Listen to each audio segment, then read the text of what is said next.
Hello everyone, Ernest അക്കാഡമിയുടെ പുതിയൊരു വീഡിയോയിലേക്ക് എല്ലാവർക്കും സ്വാഗതം.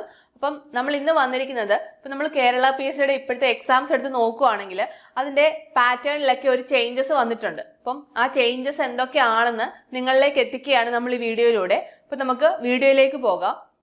അപ്പം നമ്മൾ മെയിനായിട്ട് പറയുകയാണെങ്കിൽ റാങ്ക് ലിസ്റ്റ് തീരുന്നതിന് മുമ്പ് തന്നെ നെക്സ്റ്റ് നോട്ടിഫിക്കേഷൻസ് വന്നു തുടങ്ങിയിട്ടുണ്ട്. അപ്പം എക്സാമ്പിൾ പറയുവാണെങ്കിൽ അസിസ്റ്റന്റ് ഇലക്ട്രിക്കൽ ഇൻസ്പെക്ടർ നോട്ടിഫിക്കേഷൻ തന്നെ എടുക്കാം. അപ്പോൾ 2014 വന്ന നോട്ടിഫിക്കേഷൻ പിന്നീട് വരുന്നത് 7 വർഷങ്ങൾക്ക് ശേഷം 2021 പക്ഷേ 2021 റാങ്ക് ലിസ്റ്റ് തീരുന്നതിന് മുമ്പ് തന്നെ അടുത്ത നോട്ടിഫിക്കേഷൻ വന്നു കഴിഞ്ഞു. അതിന്റെ എക്സാം ഡേറ്റും വന്നു കഴിഞ്ഞു. അപ്പോൾ നമ്മൾ ഒട്ടും പ്രതീക്ഷിക്കാതിരിക്കുന്ന എക്സാംസിന്റെ ഒക്കെ നോട്ടിഫിക്കേഷൻസ് ഇപ്പോൾ വരുന്നുണ്ട്. അതായത് റാങ്ക് ലിസ്റ്റ് തീരുന്നതിന് മുമ്പ് തന്നെ നെക്സ്റ്റ് നോട്ടിഫിക്കേഷൻസ് വന്നുകൊണ്ടിരിക്കുകയാണ്. അപ്പോൾ നമ്മൾ പ്രതീക്ഷിക്കാതിരിക്കുന്ന പല എക്സാംസിന്റെ നോട്ടിഫിക്കേഷൻസ് ഇനി വരുന്ന വർഷങ്ങളിൽ നമുക്ക് പ്രതീക്ഷിക്കാവുന്നതാണ്. അപ്പം നെക്സ്റ്റ് എന്ന് പറയുന്നത് ഈ നോട്ടിഫിക്കേഷൻ വന്നു കഴിഞ്ഞ് എക്സാം ഡേറ്റ് തമ്മിലുള്ളൊരു ഗ്യാപ്പ്. നേരത്തെ ആണെങ്കിൽ നോട്ടിഫിക്കേഷൻ വന്ന് കുറച്ചധികം ടൈം കഴിഞ്ഞിട്ടായിരുന്നു എക്സാംസ് നടക്കാറ്.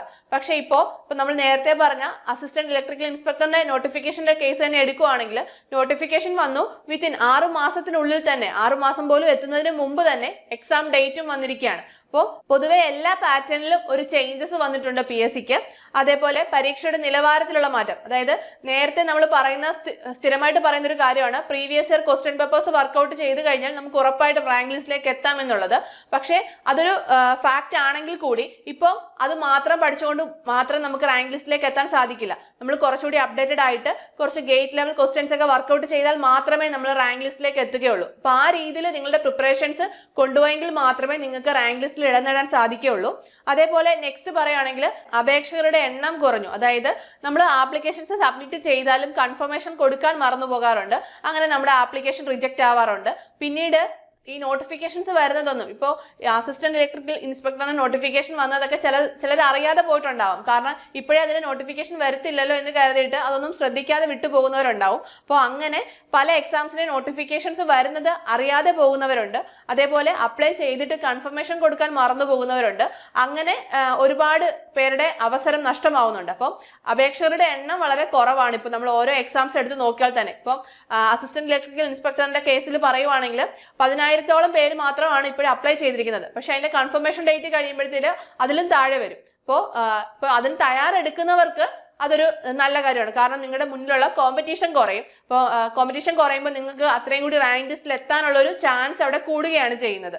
അപ്പം നെക്സ്റ്റ് നമ്മുടെ റാങ്ക് ലിസ്റ്റിൽ നേരത്തെ ഒട്ടുമിക്ക ആൾക്കാരും റാങ്ക് ലിസ്റ്റ് ഉണ്ടെന്ന് പറയുകയും പിന്നീട് ജോലി ആവുന്നില്ല എന്നുള്ളൊരു ഇത് നമ്മൾ കേട്ടിട്ടുള്ളതാണ്. പക്ഷെ ഇപ്പൊ റാങ്ക് ലിസ്റ്റിൽ വരുന്നവരുടെ എണ്ണം വളരെ കുറവായിട്ടുണ്ട്. അപ്പം റാങ്ക് ലിസ്റ്റിലെ എണ്ണം വളരെ അവർ കുറച്ചിട്ടുണ്ട്. അങ്ങനെ ഒരുപാട് മാറ്റങ്ങളാണ് PSC അതിന്റെ എക്സാം പാറ്റേണിലായാലും എക്സാം നടത്തുന്ന രീതിയിലായാലും അങ്ങനെ ഓവറോൾ എല്ലാ കാര്യത്തിലും മാറ്റം വരുത്തിയിരിക്കുന്നത്. അപ്പോൾ ഇനി വരുന്ന സമയങ്ങളിലും ഓരോ മാറ്റങ്ങളും നമുക്ക് പ്രതീക്ഷിക്കാവുന്നതാണ്. അപ്പോൾ നിങ്ങൾ എല്ലാവരും നല്ല രീതിയിൽ തന്നെ നിങ്ങളുടെ പ്രിപ്പറേഷൻസ് മുന്നോട്ട് കൊണ്ടുപോവുക.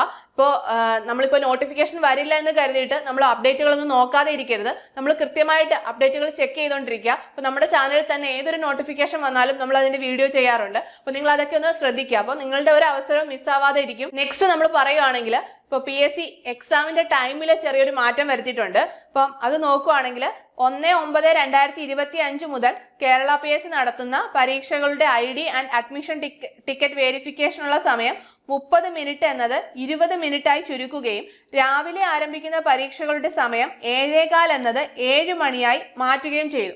ഇതാണ് പരീക്ഷയുടെ ടൈമിംഗിൽ ഉണ്ടായ വ്യത്യാസം എന്ന് പറയുന്നത്. അതായത് 1/9/2025 മുതൽ നടക്കുന്ന എക്സാംസിൽ IDയും അഡ്മിഷൻ ടിക്കറ്റും വേരിഫിക്കേഷനുള്ള ടൈം എന്ന് പറയുന്നത് 30 മിനിറ്റിൽ നിന്ന് 20 മിനിറ്റായി മാറ്റുകയും അതേപോലെ രാവിലെ ആരംഭിക്കുന്ന പരീക്ഷകളുടെ സമയം 7:15 എന്നുള്ളത് 7 മണിയാക്കുകയും ചെയ്തു. അപ്പം നമ്മൾ അഡ്മിഷൻ ടിക്കറ്റ് വരുമ്പോൾ കറക്റ്റ് ആയിട്ട് നോക്കുക, 7:15 അല്ല 7 മണിയാണെന്നുള്ളത് നിങ്ങൾ കൃത്യമായിട്ട് ഓർത്തിരിക്കുക. അപ്പം അങ്ങനെ ഒരു മാറ്റവും കേരള PSC കൊണ്ടുവന്നിട്ടുണ്ട്. അപ്പം ഈ മാറ്റങ്ങളൊക്കെ അറിഞ്ഞുകൊണ്ട് കേരള PSCയുടെ പുതിയ മാറ്റങ്ങൾക്ക് വിധേയമായി നിങ്ങളുടെ പഠനം മുന്നോട്ട് കൊണ്ടുപോവുക. നല്ല രീതിയിൽ വർക്കൗട്ടും കാര്യങ്ങളും ഒക്കെ ചെയ്യുക. കാരണം നമ്മളുടെ പ്രിപ്പറേഷൻസ് നെക്സ്റ്റ് ലെവലിലേക്ക് കൊണ്ടുപോയെങ്കിൽ മാത്രമേ നമുക്ക് റാങ്ക് ലിസ്റ്റിൽ ഇടം നേടാൻ വേണ്ടിയിട്ട് സാധിക്കുകയുള്ളൂ. നിങ്ങൾ മാക്സിമം എല്ലാ എക്സാംസിനും നല്ല രീതിയിൽ ട്രൈ ചെയ്യുക. എല്ലാ എക്സാംസിനും അപ്ലൈ ചെയ്യാൻ വേണ്ടിയിട്ട് ശ്രമിക്കുക. നോട്ടിഫിക്കേഷൻസ് വരുന്നതൊക്കെ കൃത്യമായി നോക്കുക.